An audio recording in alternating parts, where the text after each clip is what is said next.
اعوذ باللہ من الشیطان الرجیم بسم اللہ الرحمن الرحیم۔ اللہ تبارک و تعالیٰ کے نام سے شروع جو بڑا مہربان اور نہایت رحم کرنے والا ہے۔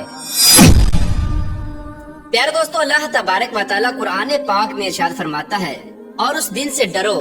جب کوئی کسی کے کچھ کام نہ آئے گا، اور نہ ہی کسی کی سفارش منظور کی جائے گی، اور نہ ہی کسی سے کسی طرح کا بدلہ قبول کیا جائے گا، اور نہ ہی لوگ کسی کی مدد حاصل کر سکیں گے۔ پیارے دوستو، قیامت کا دن ایک ایسا ہولناک دن ہوگا کہ جس دن حمل والی عورتوں کے حمل ضائع ہو جائیں گے، اور اس دن نفسا نفسی کا یہ عالم ہوگا کہ ماں اپنے بیٹے کو بھول جائے گی اور اولاد اپنے ماں باپ کو بھول جائے گی، اور اس دن کوئی کسی کے کچھ کام نہ آئے گا۔ ہر ایک کو اپنے حساب و کتاب کی پڑی ہوگی، اور ہر ایک انسان اپنے اعمال کے مطابق اپنے انجام کو پہنچا دیا جائے گا۔ پیارے دوستو، اس بات پر ہر ایک مسلمان کا ایمان ہے کہ اس نے مرنے کے بعد قیامت کے دن اٹھنا ہے اور اپنے اعمال کا بدلہ لینا ہے۔ لیکن آج کی اس ویڈیو میں ہم آپ کو بتائیں گے کہ مرنے کے بعد بچوں کا حساب و کتاب کیسے ہوگا، اور کیا بچوں سے قبر کے اندر سوال و جواب کیے جائیں گے یا نہیں، اور کیا مرنے کے بعد بچوں کو بھی ان کی قبروں میں عذاب ہوگا یا نہیں۔ اور اس کے ساتھ ساتھ آپ کو یہ بھی بتائیں گے کہ مرنے کے بعد کافروں اور مشرکوں کے بچوں کے ساتھ کیا سلوک کیا جاتا ہے، اور کیا کافروں اور مشرکوں کے بچے مرنے کے بعد جنت میں جائیں گے یا نہیں، اور اگر کوئی معصوم بچہ کفر کر دے تو کس عمر میں اس بچے کے کفر کا اعتبار کیا جائے گا۔ پیارے دوستو، ان تمام تر سوالات کے جوابات قرآن و حدیث کی روشنی میں آج کی اس ویڈیو میں ہم آپ کو بتائیں گے، لہٰذا آپ سے گزارش ہے کہ ہماری اس ویڈیو کو اینڈ تک ضرور دیکھیے گا۔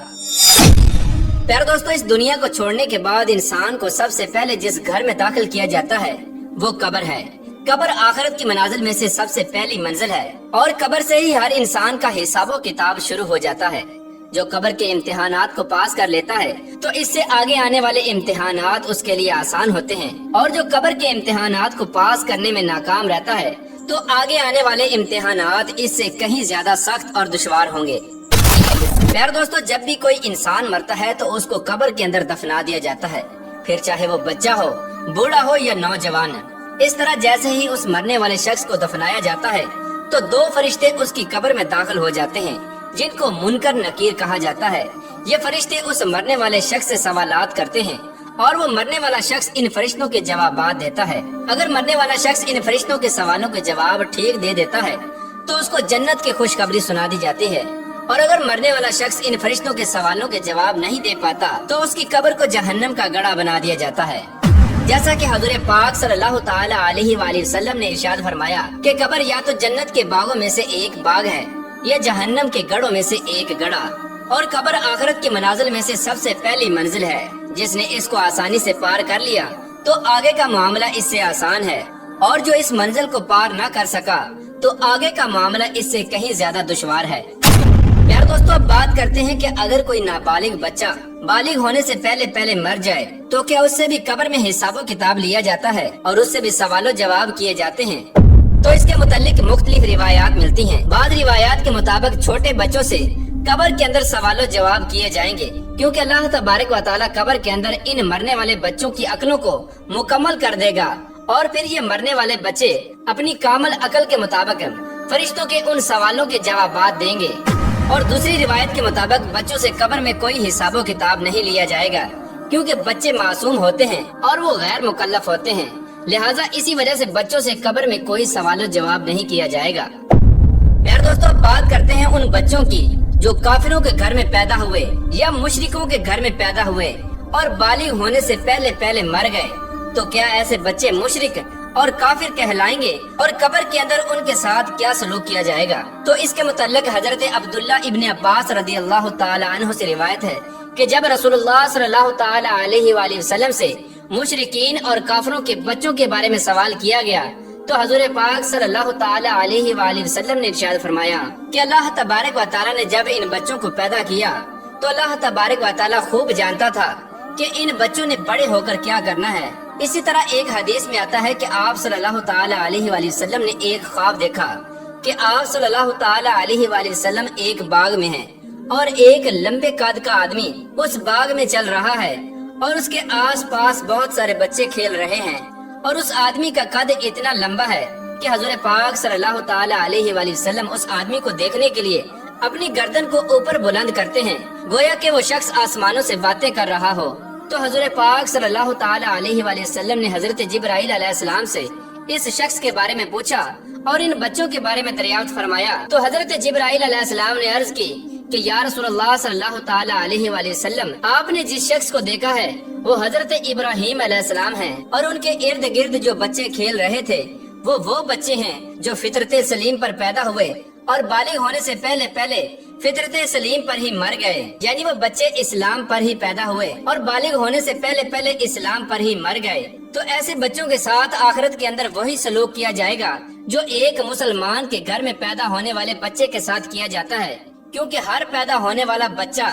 اسلام پر ہی پیدا ہوتا ہے اور بعد میں بڑے ہو کر وہ کافر یا مشرک بنتا ہے، جیسا کہ حضور پاک صلی اللہ تعالی علیہ وآلہ وسلم نے ارشاد فرمایا کہ ہر پیدا ہونے والا بچہ فطرت پر پیدا ہوتا ہے، یعنی اسلام پر پیدا ہوتا ہے۔ یہ اس کے ماں باپ ہوتے ہیں جو اس کو بعد میں یہودی یا نصرانی یا عیسائی بنا دیتے ہیں، یعنی اس حدیث سے معلوم ہوا کہ ہر پیدا ہونے والا بچہ مسلمان پیدا ہوتا ہے اور بعد میں بڑے ہو کر اس کے ماں باپ اس کو کافر، مشرک یا عیسائی بنا دیتے ہیں۔ اگر کوئی ایسا بچہ جو کافروں کے گھر میں پیدا ہوا لیکن وہ بالغ ہونے سے پہلے پہلے مر گیا تو وہ اسلام پر ہی مرے گا۔ پیارے دوستو، اب بات کرتے ہیں کہ بچے کی کس عمر میں بچے کے کفر کا اعتبار کیا جائے گا۔ تو اس کے متعلق روایات میں آتا ہے کہ بچہ جب عاقل اور بالغ ہو جائے اور اچھے اور برے کی پہچان کرنے لگ جائے تو اس عمر میں اگر کوئی بچہ کفر کرتا ہے تو اس کے کفر کا اعتبار کیا جائے گا اور وہ بچہ کافر ہوگا۔ اور علماء کرام بیان فرماتے ہیں کہ اگر کوئی بچہ 7 سال کی عمر میں کفر کرتا ہے تو اس کے کفر کا اعتبار کیا جائے گا اور وہ کافر ہو جائے گا۔ پیار دوستو، بات کرتے ہیں کہ کافروں اور مشرکوں کے بچے جنت میں جائیں گے یا نہیں، اور اگر یہ جنت میں جائیں گے تو جنت کے کون سے مقام میں ان کو رکھا جائے گا۔ پیار دوستو، اس کے متعلق مختلف روایات ملتی ہیں۔ بعض روایات کے مطابق جیسے مسلمانوں کے بچے جنت میں جائیں گے، اسی طرح وہ بچے بھی جنت میں جائیں گے جو پیدا تو کافروں کے گھروں میں ہوئے لیکن بالغ ہونے سے پہلے پہلے وہ فوت ہو گئے، تو اللہ تبارک و تعالیٰ ان معصوم بچوں کو بھی جنت میں داخل فرمائے گا، کیونکہ اللہ تبارک و تعالیٰ ارشاد فرماتا ہے کہ وہ کسی کو جنت یا جہنم میں داخل نہیں فرمائے گا جب تک کہ اس کو اعمال کا مکلف نہ بنا دے، اور بچے اعمال کے مکلف نہیں ہوتے، لہٰذا اسی وجہ سے اللہ تبارک و تعالیٰ معصوم بچوں کو بغیر حساب و کتاب کے جنت میں داخل فرمائے گا۔ اور بعض روایات کے مطابق کافروں اور مشرکوں کے معصوم بچے جنت میں تو داخل ہوں گے لیکن یہ جنت میں جنتی مسلمان بچوں کے ماتحت ہوں گے اور ان کے خادمین کی ڈیوٹی سر انجام دیں گے، اور یہ مسلمان جنتی بچوں کے خادمین ہوں گے۔ اور بعض علماء کرام اس مسئلے پر خاموشی اختیار کرتے ہیں۔ ان کا یہ کہنا ہے کہ اللہ تبارک و تعالیٰ بہتر جانتا ہے کہ اللہ تبارک و تعالیٰ کافروں کے بچوں کے ساتھ کیا سلوک فرمائے گا، واللہ تعالی عالم۔